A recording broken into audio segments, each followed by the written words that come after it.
If it's Friday, an Israeli military operation gone wrong. The IDF says it fatally shot 3 Israeli hostages being held inside Gaza after mistaking them as a threat as the fog and deadly cost of the war against Hamas grows more severe. Plus, new warnings from the White House urging Israel to adopt a more targeted approach to its assault on Hamas amid the spiraling humanitarian crisis inside Gaza. And the view from swing state voters, why a group of key Michigan Democrats who supported Biden in 2020 tell me they're reluctant to do it again in 2024. What it could mean for the president and his party in key battlegrounds across the country.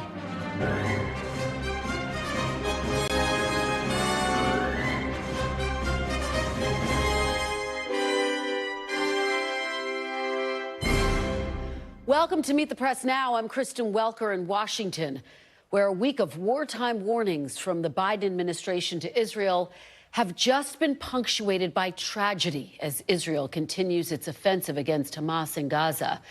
This afternoon, the Israeli military announced it mistakenly killed 3 Israeli hostages in Gaza. A spokesperson says the IDF opened an investigation and the families have been notified. According to the IDF, 3 hostages were mistakenly identified as a threat, and as a result, they were fired on and killed. The news comes just a day after National Security Advisor Jake Sullivan signaled stalled progress in talks to free additional hostages. I don't have any news to report today, unfortunately, because there is not yet a clear path forward. But I will tell you that we are determined, as I know the Israeli government is determined, to stop at nothing to ensure that every last one of those hostages gets safely home to their family. An Israeli official also denying reports that the war cabinet blocked the head of Israel's elite intelligence agency from traveling to Qatar to initiate new negotiations. All of this comes as sources tell NBC News the White House has been lobbying the Israeli government to end the large-scale ground campaign in Gaza and transition to a more targeted phase. Here's more from Sullivan. There will be a transition to another phase of this war, one that is focused in more precise ways on targeting the leadership and on intelligence-driven operations that continues to deal with the ongoing threat that Hamas poses. I'm not going to speak to timelines and I'm not going to speak to conditions here from the podium. What I am going to say is that we had a very constructive conversation yesterday about the transition from the high-intensity phase forward. Now, an Israeli intelligence official says the ground campaign has, quote, many months ahead. Israel has faced mounting private and public criticisms from the U.S., including from the president himself. In fact, earlier this week, President Biden warning Israel it risks losing global support due to, quote, indiscriminate bombings in Gaza. And yesterday, this was his response when asked if Israel should scale back its offensive. I want them to be focused on how to save civilian lives, not stop going after Hamas, but be more careful. Now, for his part, Prime Minister Netanyahu has remained defiant about his country's strategy. Joining me now is Hallie Jackson in Tel Aviv. Aaron Gilchrist is at the White House, and Dan DeLuce joins me live on set. Hallie, I have to start with you and this horrific news from the IDF that it mistakenly killed 3 Israeli hostages. What's the very latest that you're hearing about that, Hallie? We're hearing now from the Israeli Prime Minister Benjamin Netanyahu, Kristen, in just the last little bit, calling this an unbearable tragedy for his country, saying that the country is in deep sorrow, deep mourning tonight after the news that the IDF, the Israeli military, they say, have mistakenly killed these 3 hostages. Unclear if they had escaped, unclear if they had been abandoned. According to the Israeli military, Yotam Haim, Alon Shamriz, and Samar al-Talaka. Those are the 3 people whose families, you see their pictures here, their names here, whose families are mourning them tonight. This had been in some instances, in many ways, the nightmare scenario, Kristen, for the hostage family members that we've been talking to here in and around Tel Aviv, in and around Israel, who are desperate to get their loved ones home. And that is why you are seeing such an outpouring here of support for those families in Israel. We are also hearing some new reaction now from back home in Washington, Kristen, from the administration that you have covered, of course, and that is from the National Security Council spokesperson John Kirby, not on camera, but talking about this, saying that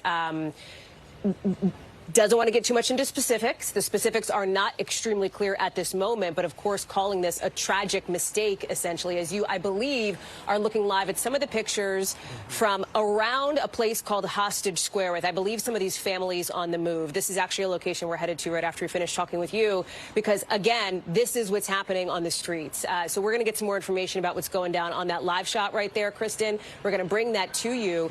But, again, questions about, did these hostages try to speak Hebrew? Did they try to indicate in some way that they had been abducted to these Israeli troops who mistakenly identified them as terror threats, essentially? There is going to be, I think, a massive investigation to come into how this could have happened and how to stop it from ever happening again.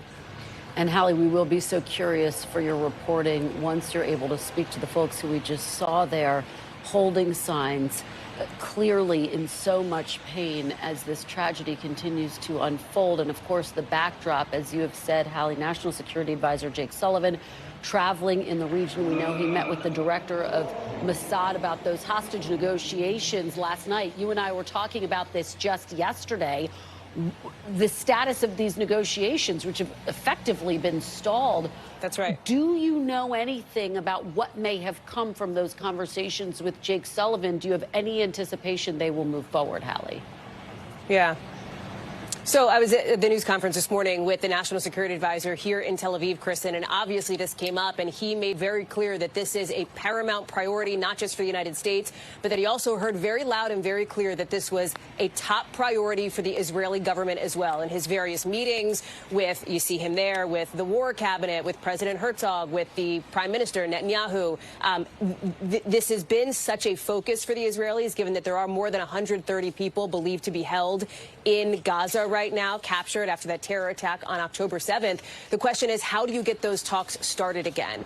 The Qataris have been instrumental in that. We know that the Defense Secretary, Lloyd Austin, is coming to the region, perhaps, and he will be visiting with the Qataris. Perhaps that is going to be a point of conversation there. But at this point, there are not incredibly concrete signals that talks are moving forward. They do seem to be stalled. Of course, there are always conversations happening behind the scenes, and we are going to have to see over the course of the next 24, 48 hours or so how much this incident here, the death, the accidental killing of these 3 Israeli hostages by the Israeli military, perhaps may change the dynamic here and put more pressure on the Netanyahu administration to come to the negotiating table. Kristen? Yeah, I think that's really important perspective. That will be the key question. Just how much pressure will they be feeling in the wake of this? And then, of course, there is the big picture to all of this, which we know that Sullivan is there sending a message, reiterating what we've heard from the Secretary of State, reiterating, quite frankly, what we've heard from President Biden, which is that the administration wants Israel to do more to limit the civilian casualties inside Gaza. Did Sullivan, during that news conference, Hallie, say anything about a timeline? What are his expectations for when we might start to see progress in that front? You can bet he was pressed about a timeline, Kristen, but he didn't get into specifics, partly because he said, why would, and I'm paraphrasing here, why would we broadcast to Israel's enemy, essentially, what a timeline would be? That is something we've heard from other senior administration officials as well. But it was very clear that the expectation from the U.S. is that this war will go from what they call a high-intensity clearing campaign, the bombs that we've seen dropping on Gaza, to something more precise, something more targeted. And that expectation has been made clear from multiple administration members to the Israeli government, Kristen. Of course, it is that bombing that is creating that horrific humanitarian situation in Gaza, the immense suffering that we're seeing there with people hungry, people starving, people dying, children dying. The death toll now more than 18,000, according to the Hamas One Health Ministry there, Kristen.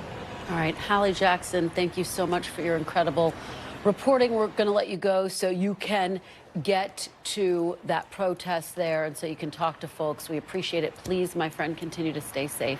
Good to see you. Thank you for joining us. Really appreciate it. I want to turn to Aaron Gilchrist. Aaron, let's talk about the Biden administration's reaction to all of this. Hallie just talked about what we've heard from John Kirby. I'm going to be speaking to him just momentarily. But set the stage there. What is the administration saying about this horrific breaking news? We did hear from John Kirby about that just a little while ago. He did a on-the-record phone call with some members of the media here in Washington, and obviously expressed heartbreak over the fact that these three people who were hostages had been killed in some military action by Israel. And he said that he didn't have perfect visibility, as he said, on what exactly happened or how exactly this happened, but he had an expectation that the Israelis would be doing some forensics around their movements and trying to figure out how this sort of a mistake could have happened in the midst of their activities on the ground in Gaza at this point. And he did say that the president has been briefed on this. President Biden has been briefed on the incident, but he had not yet spoken to Prime Minister Netanyahu, which we know is something that's happening every few days. And so you might expect, Kristen, that in the next couple of days, at least, President Biden will have a conversation with the Prime Minister about this, about what happened here. And as was indicated by the National Security Advisor, Jake Sullivan, today in his briefing in Jerusalem there, that the U.S. does have an expectation that while it is giving this really full-throated support to Israel, it does have an expectation that this high-intensity ground operation is going to be something that becomes more narrow, more precise, more targeted, directed specifically at Hamas leadership, for example, and something that has less of an impact on the civilian population going forward, Kristen. And Aaron, delve into that a little bit more, because that is, again, the focus of Jake Sullivan's trip to the region, to try to pressure Israel and to make it quite clear to them that, as President Biden has said, he believes Israel risks losing support in its effort if it doesn't do that, if it doesn't start to engage in more targeted attacks. Talk about the conversations inside the White House right now. How much consternation is there over what is happening and how to handle it? As I said, I think we're seeing this really public, full-throated support for Israel's operation to take out Hamas. That is something that the administration has said. We've heard from the president himself, and again today from both the National Security Advisor and the spokesman for the National Security Council. But at the same time, there is, as you said, this growing concern about the civilian impact that these military operations are having. Thousands upon thousands of innocent civilians having been killed in Gaza since October 7th. And so the administration has said repeatedly, both at the National Security Advisor level, at the leader level, the president and the prime minister, and everyone in between, that there is an expectation that these strikes are going to become more targeted, more specific, and have less of an impact on the civilian population. The administration has said that that the approach that the U.S. has taken in dealing with Israel and the approach that Israel has taken on the ground has yielded results, but that the sacrifices, the lives lost, the civilian lives lost, is just too much, and there needs to be more done to make sure it's not as much of an impact as we've seen so far, Kristen. All right, Aaron Gilchrist at the White House for us. Aaron, thank you so much. Really appreciate your great reporting.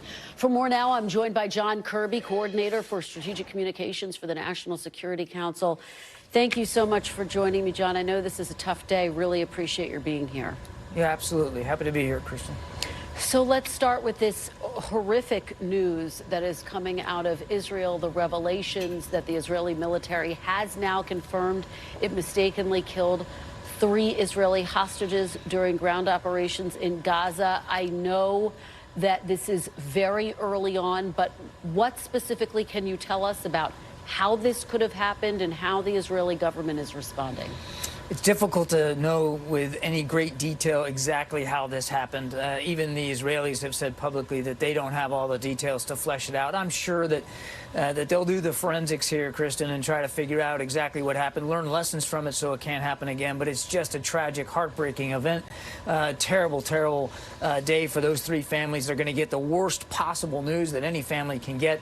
And we'll just have to leave it to the Israelis to speak to the details of this. We know that President Biden has been briefed on this. Earlier, you told some reporters that he has not yet spoken to Prime Minister Netanyahu. I anticipate that will happen in short order. Can you tell us when you expect President Biden and Netanyahu to connect? I'm sure, without question, that President Biden will jump on the phone again with Prime Minister Netanyahu in coming days. He has kept up a very regular conversation with the Prime Minister since the conflict began on the 7th of October, since those terrible attacks, and he will continue to do that going forward. I don't have a date certain on the calendar to offer you today, but as we have in the past, we will so going forward inform the American people of those conversations. And I know that President Biden just met with the families of the hostages. I imagine as they watch this unfold, it is adding to their agony. What is the administration's message to the family of U.S. hostages? Same message that President Biden delivered to those families here at the White House just earlier this week. Number one, we aren't going to forget you and certainly not going to forget your loved ones. Number two, we're working very hard by the hour to try to see if we can get another hostage deal in place. Now, as our National Security Advisor, Jake Sullivan, said today, in the region, we're not close to one right now, but that doesn't mean that we're not working on it by the hour. And number three, and this is not unimportant, is we're going to keep you informed. We're going to stay in touch with you as we have in the past. We will going forward to make sure that you know what we know and everything we can do to help alleviate your concerns and your anxiety. Now, we understand that we're not going to get rid of those fears and those concerns, but we're going to keep them informed as much as we can. Let's talk about Jake Sullivan and his meeting with Prime Minister Netanyahu. Obviously delivered a very strong message that, frankly, we've heard from President Biden, we've heard from the Secretary of State, which is that the United States wants Israel to be more precise in its campaign to try to limit civilian casualties. What is the administration expecting in terms of a timeline for this, and how receptive was the Israeli government to Jake Sullivan's messaging?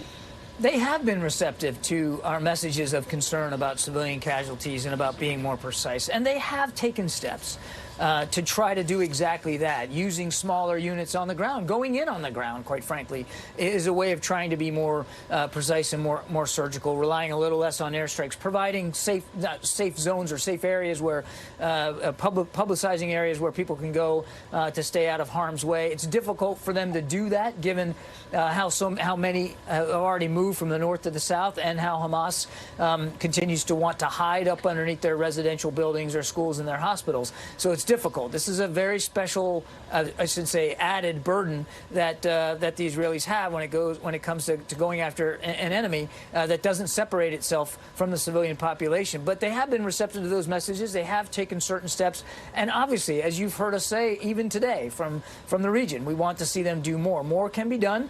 More should be done, and we're having those conversations with them.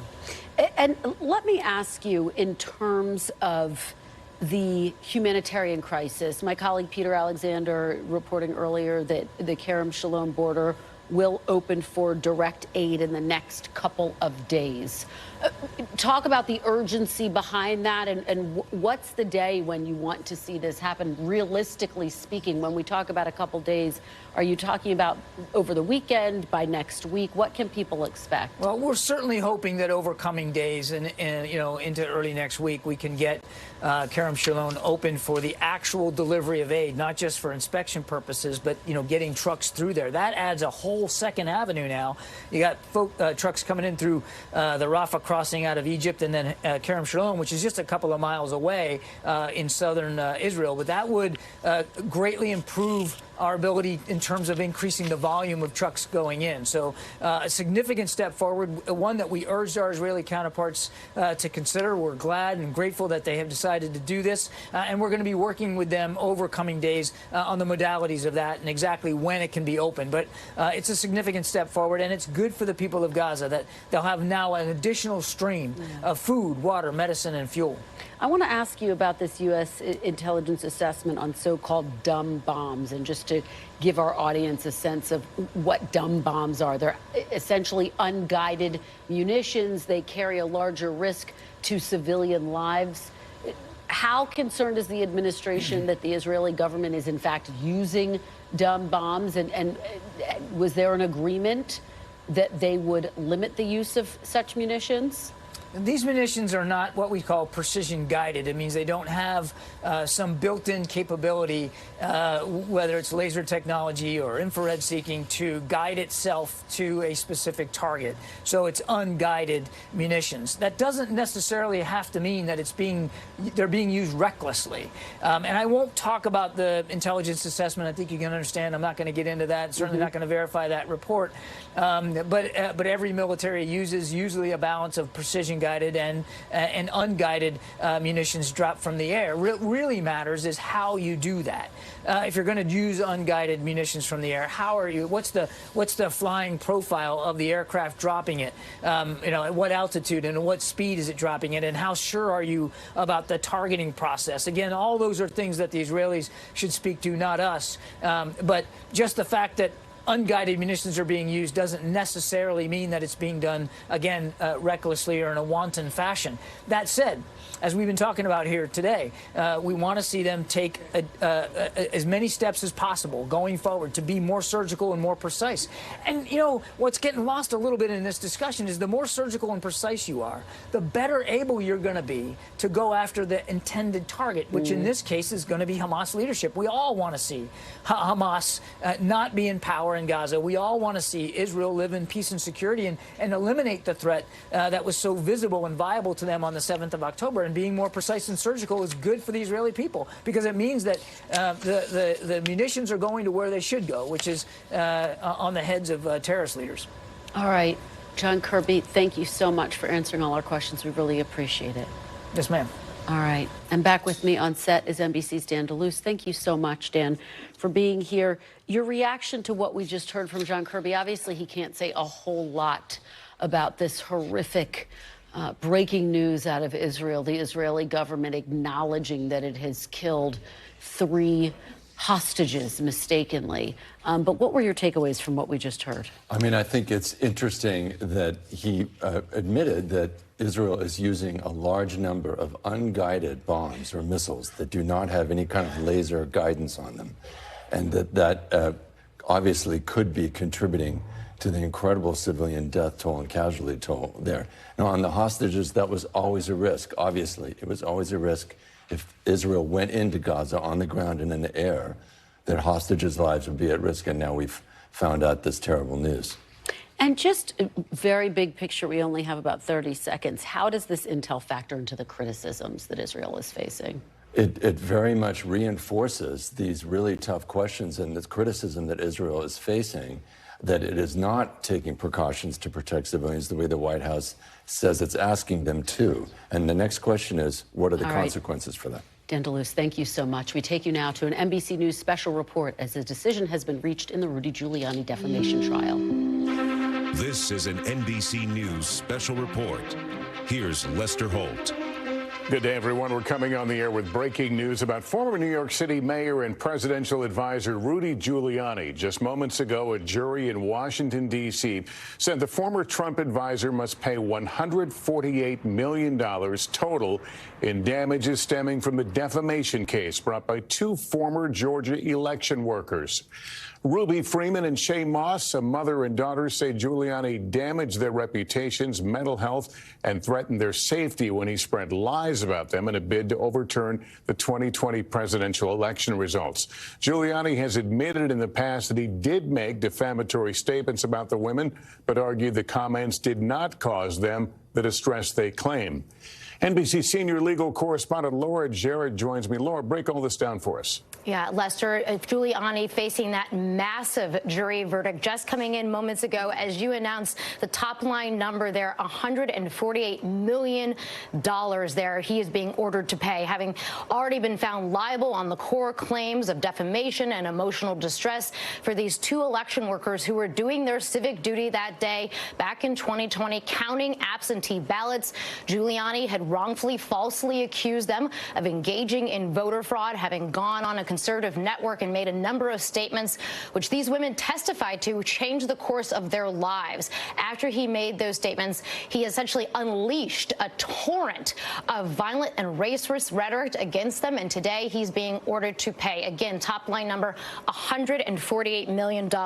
They broke it down, Lester, against a number of different claims here for defamation, emotional distress. We'll run through all of the different numbers there, but Lester, I should point out punitive damages in particular here, $75 million. Punitive damages, of course, awarded to send a message, Lester. All right, Laura, I'll ask you to stand by. Let me bring in NBC legal analyst Danny Savalas. Danny, how do juries go about deciding what the number is?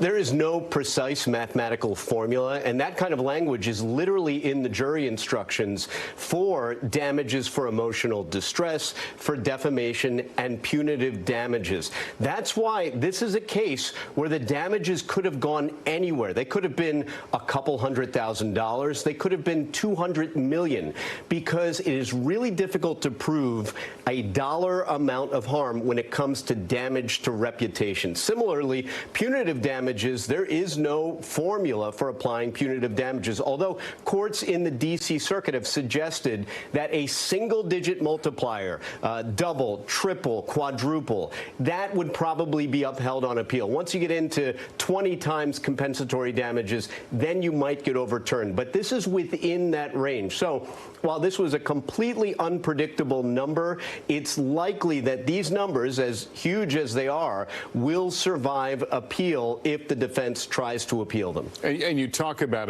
appeal. The fact is the defense in this case really didn't put on much of a defense other than saying that's too much money or they don't deserve it.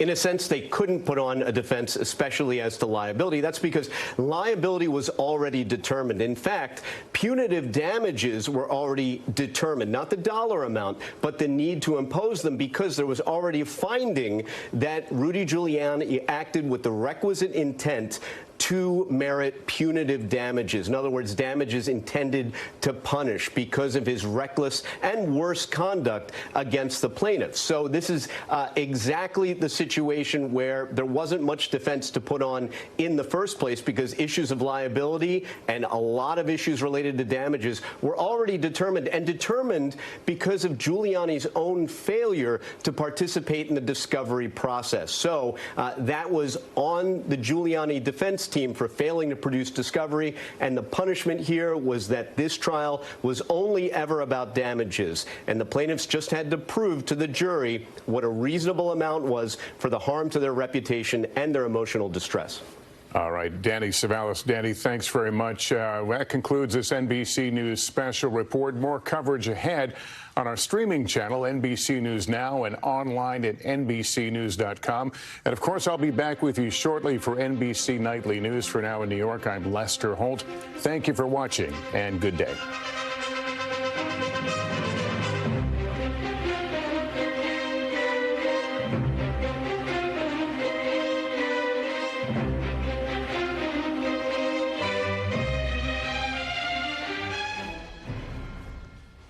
And we continue to follow breaking news as a jury has a decision in the defamation suit against Rudy Giuliani. A judge had already ruled that the former New York City mayor and former Trump attorney had defamed two former Georgia election workers. Jurors, though, were tasked with deciding just how much in damages those workers should receive. NBC News Justice and Intelligence correspondent Ken Delanian has been covering this trial, and he joins me now. So this is a huge sum. Ken, break down the takeaway here and what it means. It's a stunning verdict, Kristen. It drew audible gasps in the courtroom, and it exceeded even what the plaintiffs were asking for and what their expert witness said their damages were. So the jury awarded each woman a different figure in compensation for defamation. Ruby Freeman was awarded $16.2 roughly million. Her daughter Shay Moss was awarded $16.9 million. Then the jury awarded each of them $20 million for intentional infliction of emotional distress, and then a total of $75 million for punitive damage, which is designed to punish Mr. Giuliani for the harm that he caused. So I was expecting a big number, but this exceeds probably what anyone thought was possible. Now, whether Rudy Giuliani is able to pay anything close to this, it remains to be seen. And of course, he likely will appeal this number. So we may be far away from an actual compensation in this case, but this sends a powerful message. This is a jury inflicting a punishment, really for the first time in a courtroom, for lies about the election in furtherance of Donald Trump trying to stay in power. And what was so remarkable about this case is that the statements at issue were never in question. The judge ruled that they were lies, that they were defamation, and Mr. Giuliani acknowledged in court papers that they were. And so this 4-day trial was entirely about how much money he should pay these women for the harm that he caused. And there was some gripping and harrowing testimony from each of the women about the horrible racist threats and attacks they received. Their lives were really turned upside down when Mr. Giuliani accused them baselessly of election fraud. They had to leave their homes, they had to leave their jobs. Their lives have never been the same, and now they have been awarded a giant sum of money in compensation. Yeah, all totaling $148 million. Ken, I want to talk to you about the contours of this trial, but before we do, I just want, for our audience sake, to understand if Rudy Giuliani cannot pay that sum, and presumably it would be a challenge, given that we know all of the reporting around his challenges just to pay his legal bills. What happens in that case? How do these women, in fact, get compensation when he might not have that much money to pay? Right. Well, assuming that this is upheld on appeal and eventually a judgment is entered against Mr. Giuliani for whatever sum of money it ends up being, that judgment would hang over him. Now, as you said, he is in some financial difficulty right now. He's being sued by his former lawyer for more than $1 million in legal fees that the lawyer says he is owed. He reportedly has put his New York apartment on the market for $6 million, and his law licenses have been suspended, so he really has no way to earn money, at least through the legal profession right now. So in many situations like this, the person ends up filing for bankruptcy, and their assets are sold off, and the people who hold the judgment, in this case, Ruby Freeman and Shay Moss, end up just trying to get pennies on the dollar in a situation like that. So, you know, it's unfortunately for them, they may not see very much money out of this, but what a powerful message this sent, and you know, broadcasting to the world that the things he said about them were lies, and that they were such egregious lies that a jury awarded them $148 million. And Ken, of course, we first met Ruby Freeman and Shay Moss at the January 6th trials, and as you say, they were the center of really gripping testimony in this case. Can you give us a few of those moments throughout the trial that really stood out to you? I know that they spoke very emotionally about the fear that they had and what they suffered because of the threats that they were getting against their lives. Yeah, that's right, Kristen. And just to remind viewers, the way that Mr. Giuliani defamed these women was he pointed to a video when they were working as poll workers, and he claimed that they were passing USB drives among one another. He said, like vials of cocaine or heroin. He claimed that they were stuffing ballots into suitcases. It was all made up. In fact, the supposed USB drive was a ginger mint. But as soon as he said that, and then the Trump campaign began amplifying it, and Donald Trump amplified it, they began to get racist, vile, hateful messages on their phone. And Shay Moss in particular talked about how she had a 14-year-old son at the time who was using that phone and seeing some of these messages, and it really affected him. He ended up failing his classes. Both women had to leave their homes for a time because of the physical threats to their safety. Shay Moss talked about going to try to apply for a job at a Chick-fil-A and then being asked by the manager about this photo on the internet with her picture and the word fraud embossed on it. And could she explain that? So there was no place she could go where these bogus Ken, I'm going to interrupt you. Rudy her. Giuliani is speaking. Let's listen in. Merely underscores the absurdity of the entire proceeding, where I've not been allowed to offer one single piece of evidence in defense, of which I have a lot. So I am quite confident when this case gets before a fair tribunal, it'll be reversed so quickly, it'll make your head spin. And the absurd number that just came in will help that, actually. Why did you choose not to testify? Why do you think it was unfair? We got to be saying it was an unfair tribunal. Why do you think it was unfair? Because I cannot go into the details. I didn't testify because the judge made it clear that if I made any mistake or did anything wrong, she was considering contempt. And this judge does have a reputation for putting people in jail. And I thought, honestly, it wouldn't do any good. Do you still believe that what you said about these two women in the wake of the 2020 election was truthful? Do you still believe these claims? Still believe those I have no doubt. I have no doubt that my comments were made and they were supportable and are supportable today. Still. I just did not have an opportunity to present the evidence that we offered. Did you notice we were not allowed to put in one piece of evidence in defense? Do you also realize that liability is not based on any trial? Liability is based on her disagreement with me on discovery, which is absurd. Why didn't you take a stand? Because I believe the judge was threatening me with the strong possibility that I'd be held in contempt or that I'd even be put in jail. So it didn't seem like it was going to do much to persuade anybody, and it could give her what she seemed to be threatening. Did you believe the women's testimony? Do you have any regrets about That's all I have to say. I have any regrets about some of the comments that the women received? We got to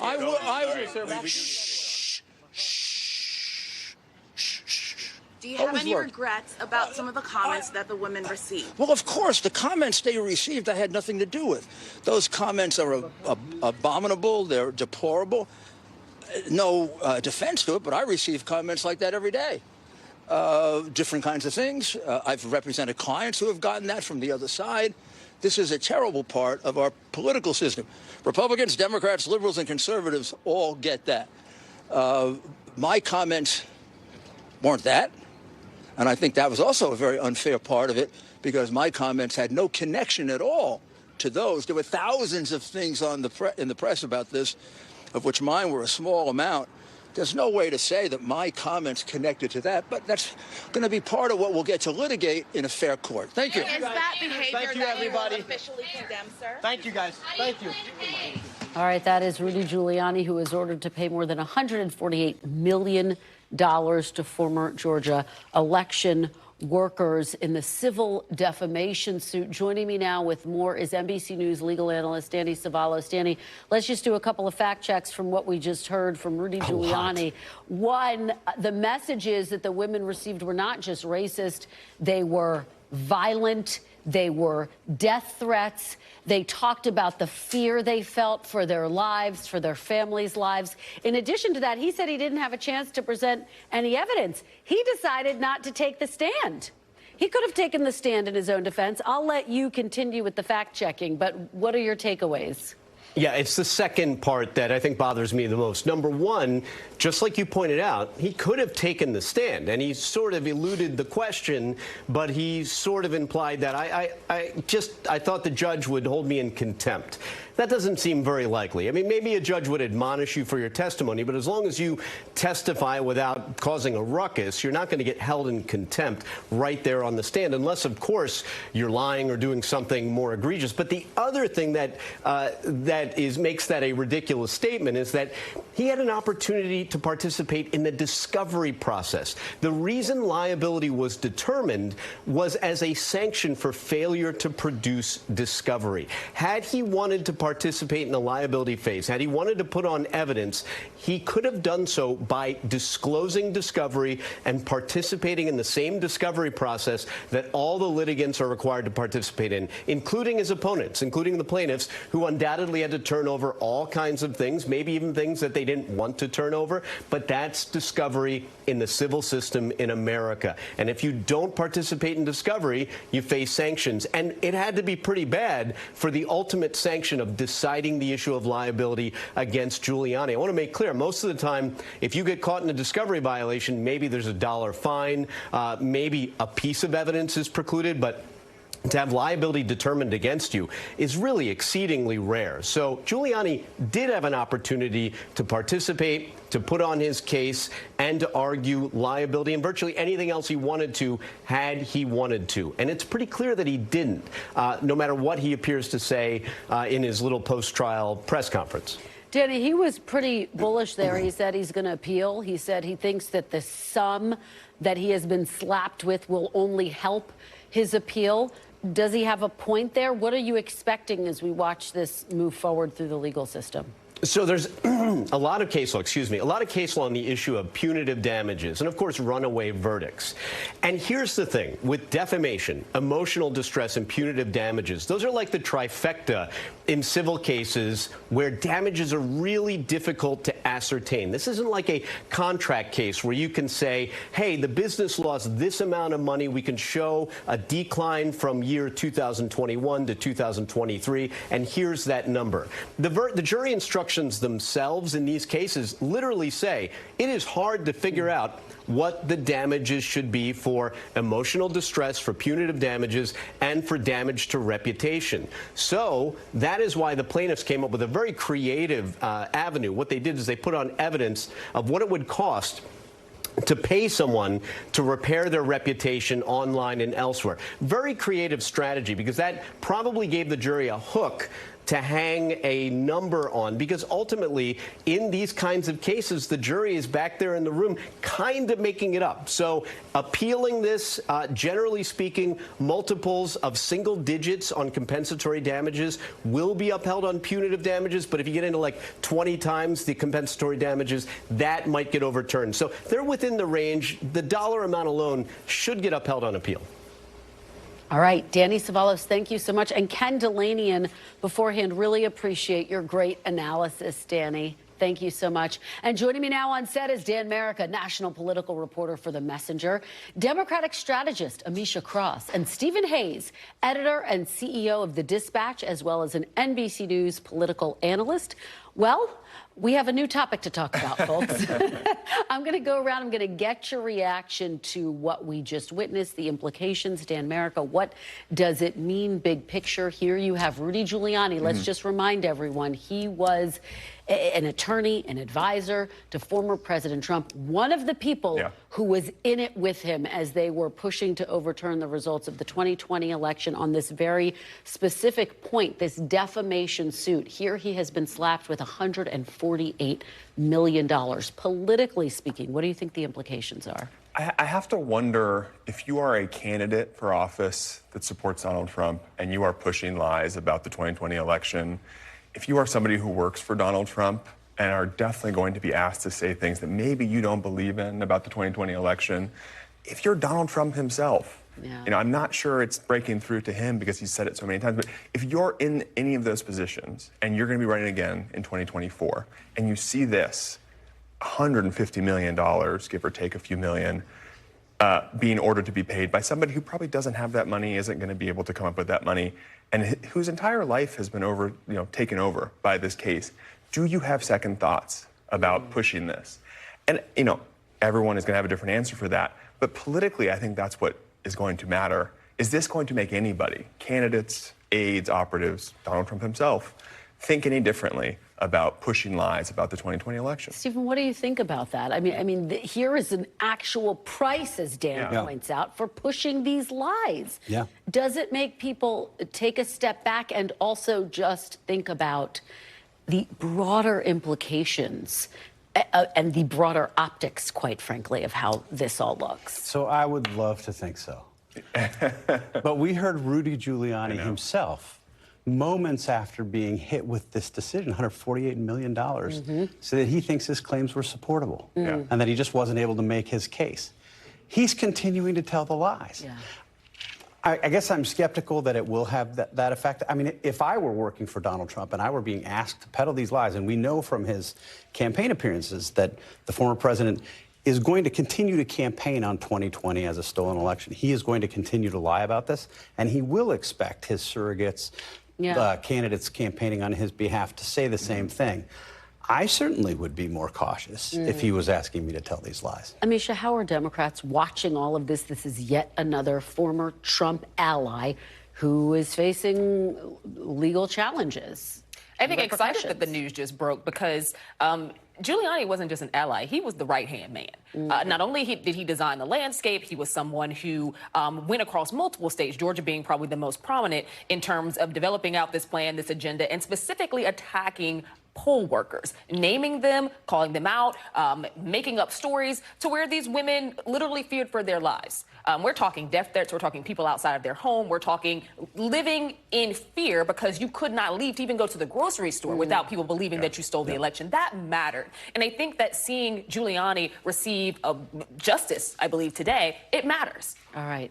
Stay with us, guys. Thank you for being so nimble and responding to that breaking news, but we do have more to discuss. You're watching Meet the Press now. Stay with us. The panel continues next.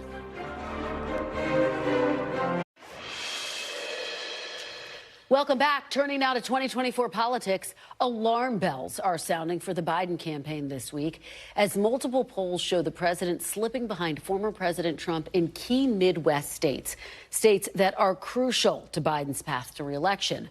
Earlier this week, I took a trip to Michigan to get Democratic voters' perspectives on next year's election and what President Biden needs to do to secure their support in the Midwest. Notably, while all of the voters I talked to backed President Biden in 2020, most of them were dissatisfied with the idea of having to back him again in 2024. Here's part of our conversation. So, show of hands, who is decided on who they're going to vote for in 2024? Okay, so 3 out of 5 of you. When it comes to Democrats, I just don't really see anyone who really feels like they will be a strong pick who is running. I just cannot. Voting Republican would be voting against myself. So are you saying that you, at this point, are planning to vote for President Biden, but reluctantly? Very reluctantly. If there's Biden-Trump, Biden, DeSantis, you know, any Republican, there's no way I'm going to vote Republican. But reluctantly, yes, I will vote Biden. Why reluctantly? I really don't agree with his dealings with the Middle East right now. That weighs heavy on my heart. I can't support anyone who has a hand in any supporting of genocide. Even though it doesn't personally affect me, it does. I may not be as enthusiastic about him as a candidate, but I am by some of the things that he's done. Reducing insulin down to $35. Also, finally repairing our infrastructure. The American Care Act. I mean, it's a lot of things that he's done. And also, a lot of it with me goes along to how he supported the first Black president. Where does the economy fit into how you are viewing 2024? How do you feel about the economy? I mean, I don't feel great. I was today even more shocked because sometimes I think I put my head in the sand with the economy. I don't like my car, so I was like, oh, maybe I'll just get a new car. And I saw these car rates, and I'm like, okay, I'm not getting a new car. Oh, can we start doing something about this? I don't. Or the grocery store. But I can eat less. Yeah, this is true. That's the thing. Yeah. I can eat less. I can't make the car cheaper. The panel is still here with me to break down what we just heard from those voters. Ameshia, let me start with you because these are Democratic voters. Look, you heard a lot of them are reluctant. 2 of them, though, say they're actually undecided. Would they potentially consider a third-party candidate? What do you make of what you just heard from those voters? That a lot more groundwork has to be done by the Biden campaign. Michigan is a must-win state. It is a state that we already knew was going to be a little bit more difficult this go-round, looking at the fact that younger voters are a key demographic in addition to Black voters. The war in Israel is not helping him, particularly in Michigan, where you do have a lot of people who are Muslim, a lot of people who are also Palestinian. He is facing, I think, a little bit of trouble there, and he's going to have to do a lot more to showcase what he's doing to make Americans' lives easier.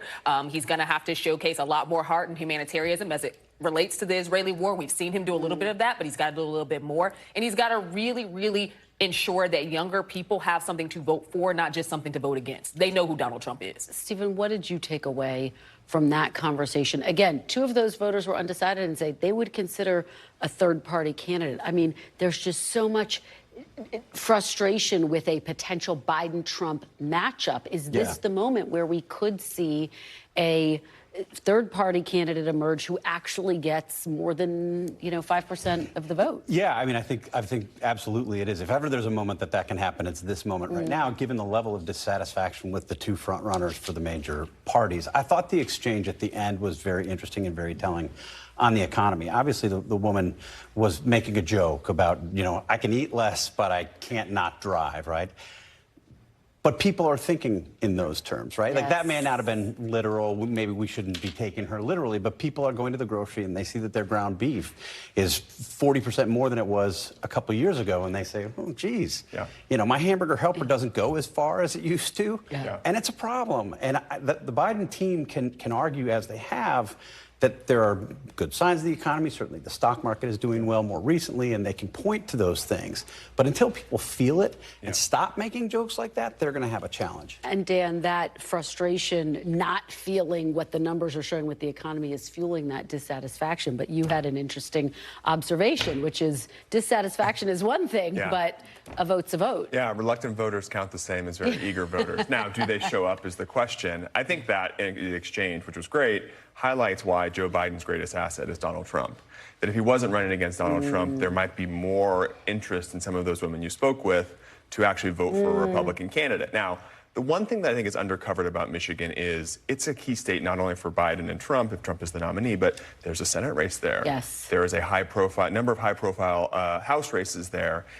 And something that is undercovered in my mind is the Democratic Party there, the state Democratic Party there, is one of the most successful in the country, is widely seen as one of the best run.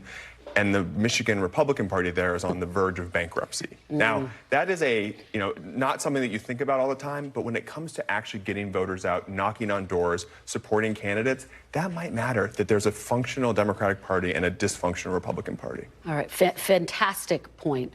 And it is ultimately all about the turnout. We saw in 2016 that party didn't mobilize. That's a lesson that I talked to a lot of Democrats in Michigan. They remember very well. Yeah. Great conversation.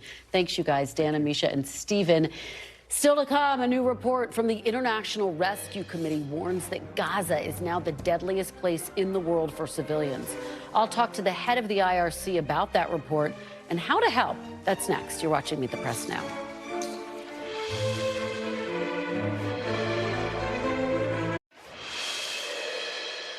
Welcome back. A combination of climate change, armed conflicts, and extreme poverty are all threatening to accelerate a worldwide humanitarian crisis in 2024. That's according to a new report.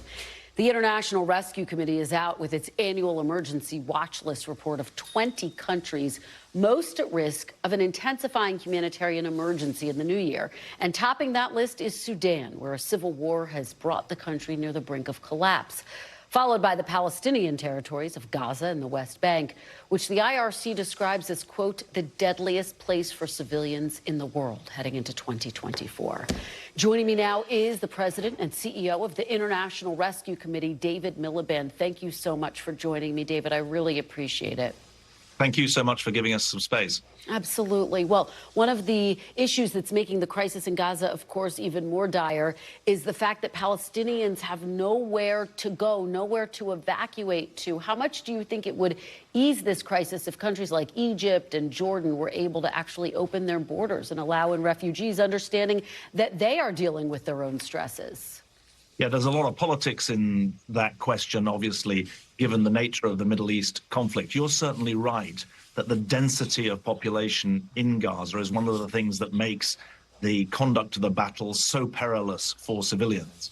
I think most of your viewers would be surprised to know that globally, 90% of the people who die in conflict are actually civilians. But you're also right to point out that in Sudan, 25 million people in humanitarian need, 6 million according to the UN facing famine, but 1.5 million have been able to escape to neighboring states.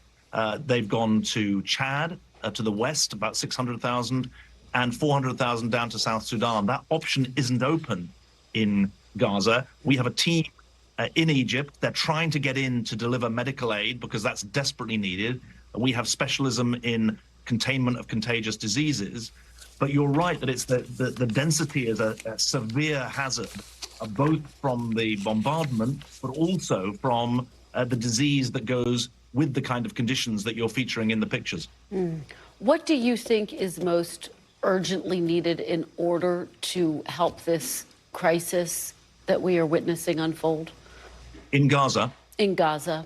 Yeah. I mean, there are two things that civilians need. They need aid and they need protection from military action. It's our judgment as a humanitarian agency that the only way to achieve that is through a sustained ceasefire. That's the humanitarian judgment that we've come to on the basis of our experience around the world. And it's a humanitarian judgment informed by what happened during the so-called pause in fighting in November. A modicum, a trickle of aid got in, but as soon as the fighting restarted, the aid flows were severely curtailed. The threats to civilians severely increased. And so that's our judgment about the humanitarian imperative and how it's served. And you have said that climate change is also exacerbating these crises. Can you talk about the link there and what, if anything, needs to be done to address that piece of this crisis, both in Gaza and in Sudan? That's a great point. Look, the Gaza crisis is a political crisis, not a climate crisis. But of the 20 countries in the watch list, 14 of them are in the top quartile, the most exposed to climate crisis. The climate, I don't talk about climate change, I talk about climate crisis in the countries where the IRC works. Sudan, South Sudan, prime examples. Yemen as well. Northern Nigeria, where I was last week. These are places where conflict and climate are overlapping. The climate impact is very clear when you think about it this way. The climate crisis exacerbates stress on resources. Stress on resources is one of the things that drives conflict. And you can see that across the 8 out of 10 African countries that are in our watch list. You asked, can anything be done? The answer is yes. Of course, the world has to mitigate climate change by decarbonizing its energy supplies. But in the places where climate crisis is causing conflict, we need to help people adapt to climate change and preserve their resources. Just a very simple example, we've shown in Nigeria, if you give people cash before the flood comes and you can predict it, they'll safeguard their lives, they'll safeguard their assets, and you begin to contain the impact of the climate change that is already built into the system. And just finally, we know that the Biden administration is having a range of conversations with, of course, the Israeli government. The National Security Advisor was in Israel this week, meeting with Prime Minister Netanyahu. What is your message to U.S. leaders? What is your message to leaders in Europe, for example, who are on the front lines of the negotiations in terms of what needs to happen to help save civilians? Well, I think the administration has set out the agenda very, very clearly. It's to protect civilians from the fighting, but it's also to get aid to civilians in need. Healthcare, desperately needed. Emergency water and sanitation, desperately needed. Support for kids, desperately needed. So the amelioration of the situation is very clear, and the Kerem Shalom announcement that you've covered is part of that. All right. David Miliband, thank you so much. We really appreciate it. Thank you so much. And thank you for being with us this hour. We'll be back Monday with more Meet the Press Now. And if it's Sunday, it's Meet the Press on your local NBC News station. I'll have exclusive interviews with Congresswoman Debbie Dingell and Senator Lindsey Graham. The news continues with Tom Costello in for Hallie Jackson right now. Thanks for watching. Stay updated about breaking news and top stories on the NBC News app or follow us on social media.